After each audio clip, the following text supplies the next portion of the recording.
So my question is, how is the government seeking to address this productivity challenge? What specific policies will turn the dial, and when can we expect to see results? Rachel Reeves, billed as Labour's big economic brain, was put on the spot.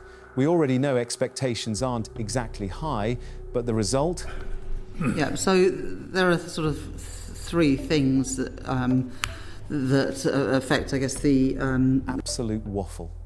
Between stammering, vague answers and a flood of jargon, she ended up exposing that she has no clear plan for the UK's most pressing problems: weak productivity, stagnant growth and stubborn inflation. Where we know that there are many people who are desperate to work but are not given the support.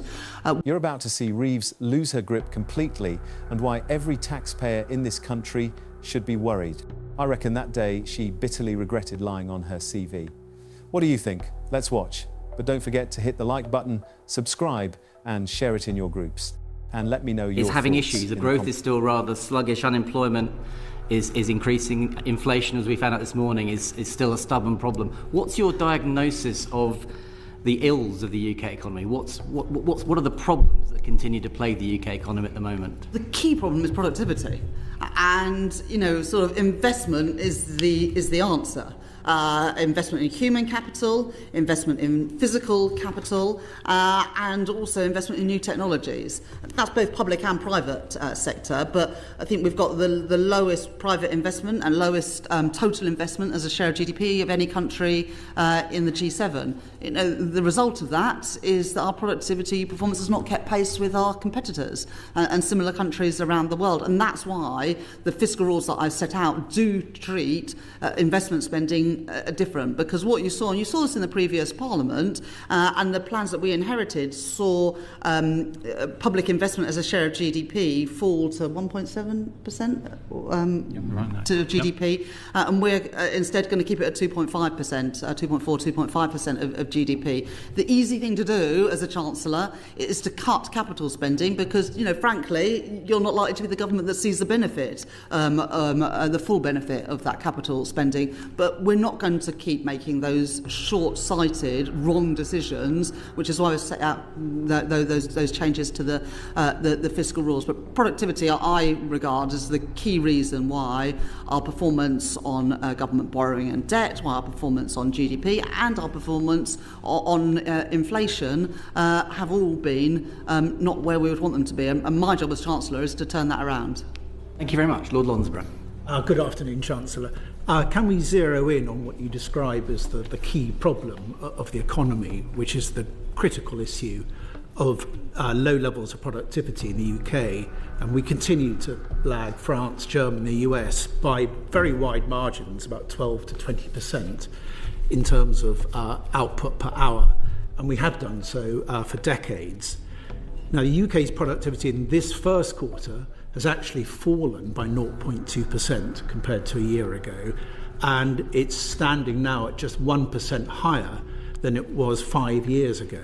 And it may well drop in Q2, given what's happening to GDP numbers. So my question is, how is the government seeking to address this productivity challenge? What specific policies will turn the dial, and when can we expect to see results?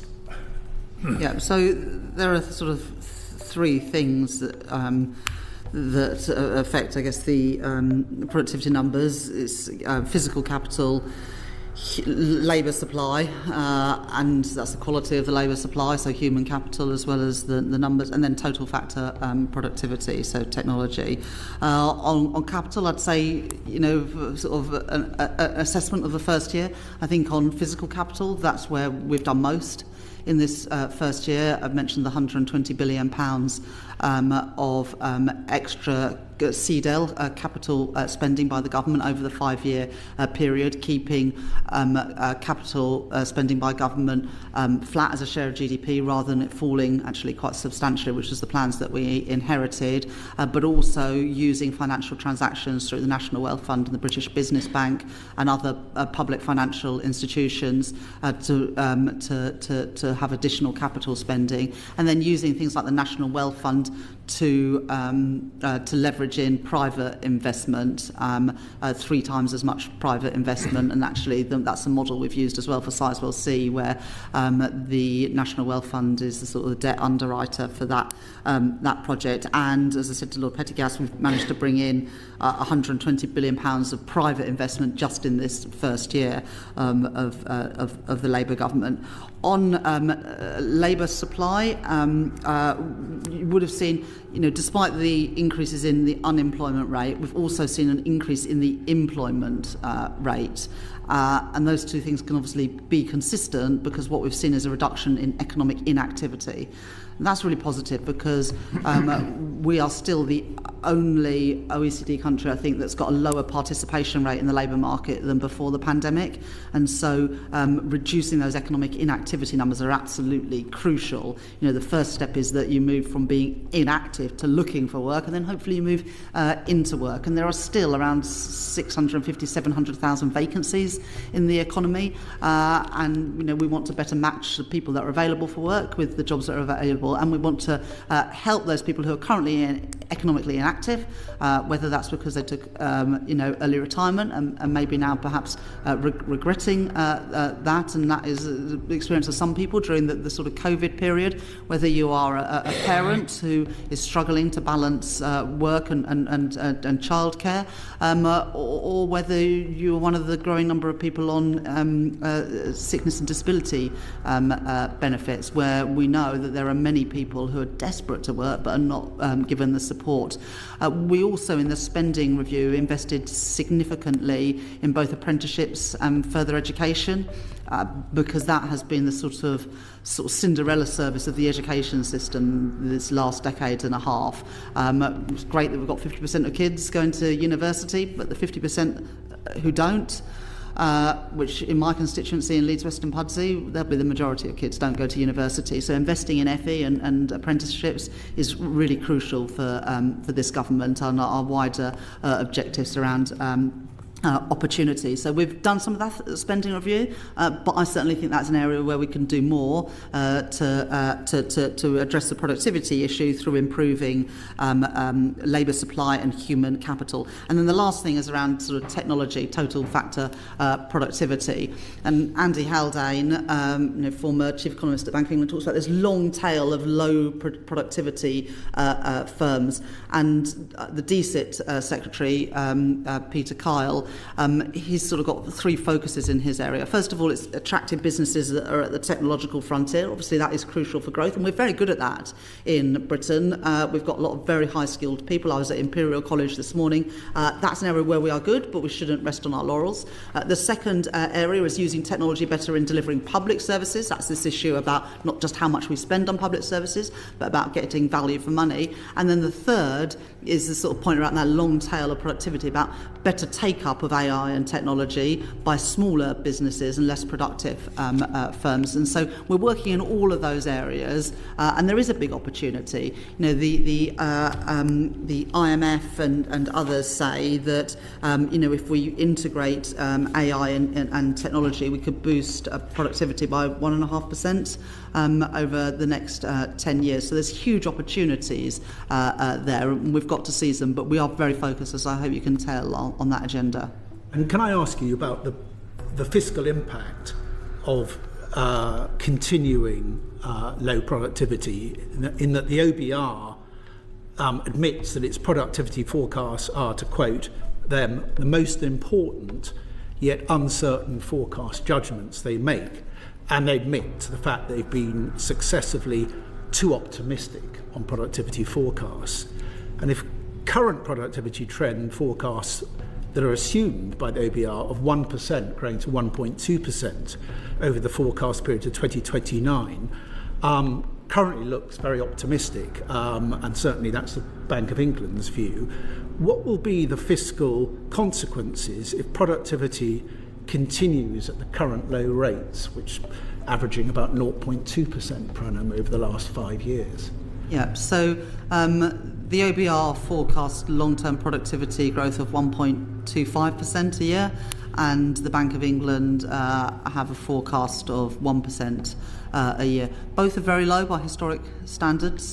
Productivity over a long period of time is higher than that, but as you rightly say, the last decade and a half has been lower. So I guess you've got to decide whether you think that you should just look at a short period of time for what average productivity is, or long-term productivity, or whether you should look at a longer time series. And the OBR, as they've said, are looking at that at the moment. But perhaps I'll pass on to Steve to give a bit more detail. Yeah, I mean, I saw the evidence David Miles gave, and I think he gave a sort of balanced assessment of where the OBR had come out, which is that they think that productivity has been depressed by a series of shocks over the last 15 years. But even abstracting from that, they're certainly not expecting productivity to return to the pre-financial crisis levels of 2.5%.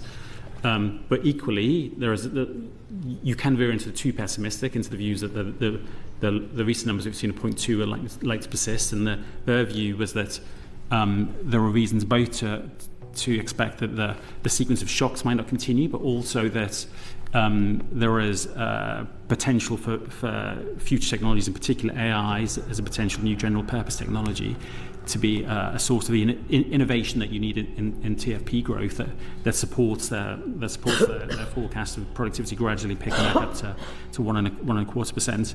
I think one of the elements I would add is to the list that the Chancellor gave of policy measures is the impact of the government's planning reforms to support productivity, which the OBR scored as increasing GDP within the 5-year forecast, which is also a very good example, I think, of coming to your first question, Lord Wood, of how is it possible to sort of increase productivity given the constraints of the fiscal position. I think those steps on planning are a really good example of how it is actually possible to do that.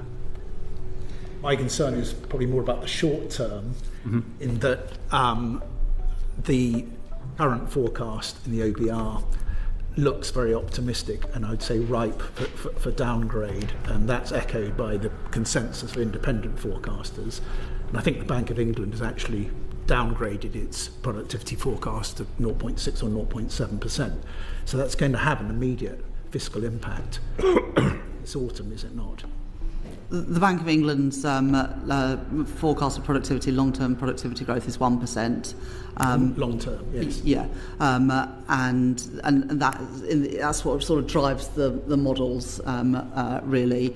But the OBR is higher than that. The number I gave you earlier was just slightly wrong. So the IMF analysis suggests AI could boost UK cumulative total factor productivity over the next 5 years by 1.4%. And so I guess that's the point that sort of Steve Farrington is making, that there have been a series of shocks over the last few years, whether it's the sort of global financial crisis, COVID, Russia's illegal invasion of Ukraine, that have all had a negative effect on productivity and growth. But actually, if you look at some of the underlying drivers of productivity, there is perhaps a reason to be more optimistic in the future if we can contain some of those shocks, in part by building a more resilient economy, and that's what we're trying to do with clean energy, homegrown energy, for example. But some of those underlying factors about the increasing use of technology might give us a bit more cause for optimism. Tell me, do you honestly trust someone who talks so much yet says so little? If you think it's vital to cut through the noise and actually debate Britain's economic future, then hit the like button right now.